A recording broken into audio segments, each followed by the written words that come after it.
Salut tout le monde, aujourd'hui je vais vous montrer comment réfuter le gambit roi ou du moins comment jouer contre le gambit roi.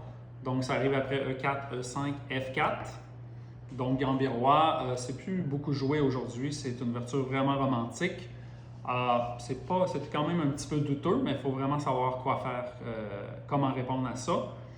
Donc la première question qu'on se pose quand on affronte un gambit, c'est est-ce qu'on doit accepter le pion?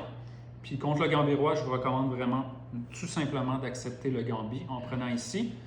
Quelqu'un qui serait un petit peu plus peureux, mettons qu'il ne voudrait pas accepter le gambit, la meilleure façon de faire, ça serait de jouer fou C5 ici. Les blancs ne peuvent pas prendre le pion. Ça serait une gaffe. Parce que la dame sort ici, échec, G3, dame prend un 4, échec, et la tour traîne dans le coin. Donc, après fou C5, les blancs jouent cavalier F3, les noirs jouent D6, les blancs jouent cavalier C3. Et ici, ce fou-là est quand même assez fort parce qu'il empêche les blancs de roquer. Donc, c'est important de conserver ce fou-là.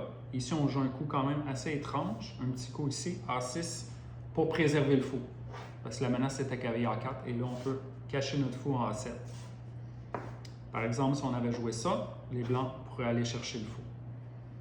Donc, mais ça, c'est la façon de refuser le gambit, puis je vous recommande pas vraiment de jouer ça, mais ça serait quand même la meilleure façon. Donc, faites juste prendre le pion. Les blancs jouent cavalier F3 pour empêcher la dame de venir ici. Puis ici, il y a plusieurs façons de jouer avec les noirs. Je vais vous en montrer quelques-unes. On n'essaye pas, quand on joue contre le gambit roi, on n'essaye pas nécessairement de... On veut les réfuter, mais pas nécessairement, on ne veut pas être trop greedy, donc trop avare. Donc ici, une façon d'être avare, ça serait de jouer G5 directement pour essayer vraiment de garder le pion. Mais ça, c'est vraiment très dangereux. Si les blancs peuvent, par exemple, jouer fou C4, G4, roc. Donc les blancs sacrifient une pièce, puis on prend cavalier. Et ça s'appelle le gambit musio. C'est la variante musio du gambit roi. Et ici, il y a même un double sacrifice de pièces qui est possible. Fou prend F7, roi prend F7, dame prend pion. Les noirs ont 2 pions de plus, mais regardez la situation du roi. Donc, c'est vraiment très épeurant. Par exemple, si les noirs viennent ici, on peut continuer à sacrifier des pions. Quand on gambite, il ne faut pas avoir peur. Comme ici, les blancs ont déjà sacrifié 2 pièces. Il ne faut pas avoir peur d'investir plus de matériel. Donc, par exemple, les blancs peuvent jouer E5, D4, sacrifier un autre pion. Et l'idée de tous ces sacrifices-là, c'est d'avoir un développement rapide. Donc ici, l'idée, c'est qu'on développe rapidement notre fou si les noirs prennent fou E3. Que ces lignes-là, je ne vous recommande pas vraiment de jouer ça. C'est vraiment très, très dangereux de rentrer là-dedans. Donc, je vais vous montrer des lignes plus simples. Ce n'est pas une ouverture que vous allez affronter souvent de toute façon, le gambit roi. Donc, ça ne donne rien de connaître trop de théorie. Il faut juste avoir un antidote. Donc, on prend le pion, cavalier F3. Et je vais vous montrer 2 lignes qui sont vraiment solides contre le gambit roi, qui vont vous donner une bonne partie. La première, c'est tout simplement de jouer D5 ici. Donc, contre-attaquer au centre. Les blancs prennent le pion. Là, on ne reprend pas avec la dame parce que ça ferait juste donner un tempo au blanc qui attaque la dame avec cavalier C3.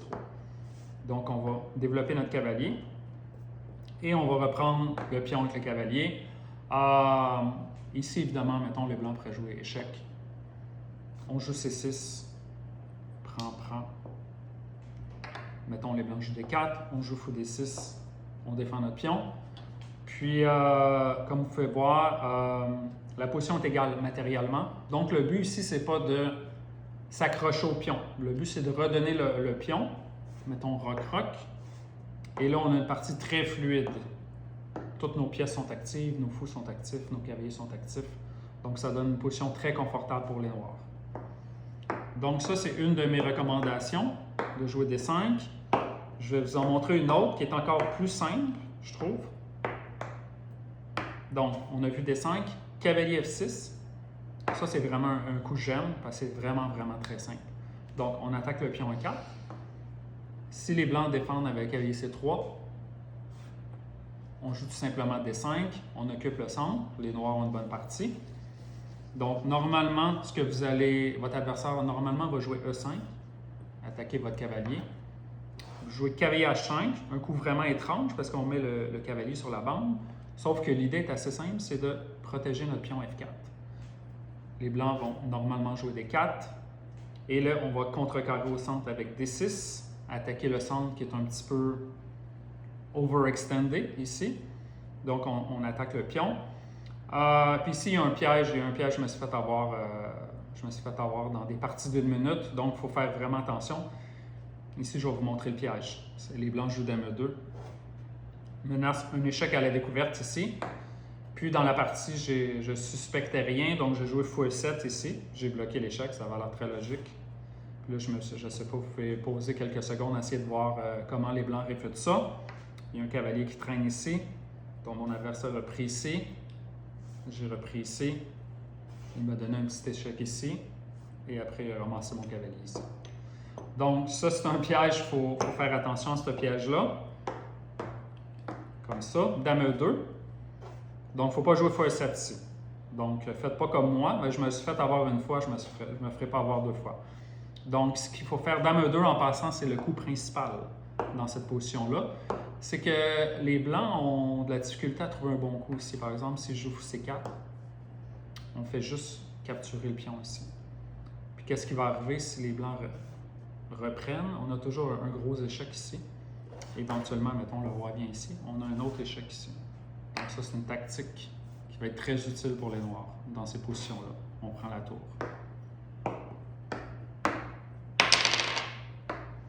Donc, les blancs jouent Dame 2.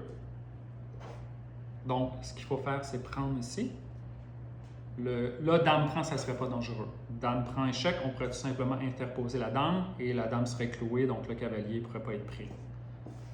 Donc, les blancs reprennent. On donne l'échec ici. Les blancs jouent G3. Ils n'ont pas vraiment le choix. On prend le pion. Les blancs prennent. On prend la tour.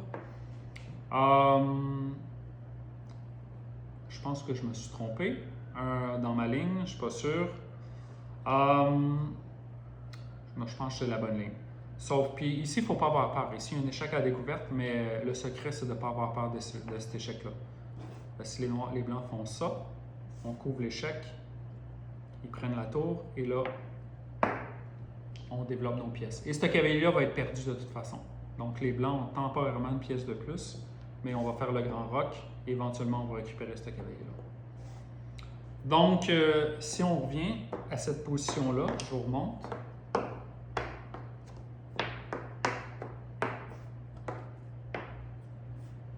Cavalier F6, sur cavalier C3, D5, là-dessus, on joue ici. Et après, il n'y a pas... qu'est-ce qui est le fun de cette ligne-là? C'est que c'est vraiment simple. Il n'y a pas grand-chose à connaître. D4, D6, et il y a très peu de théorie. Donc, ça, c'est vraiment efficace. Qu'est-ce qu'il y aurait d'autre aussi?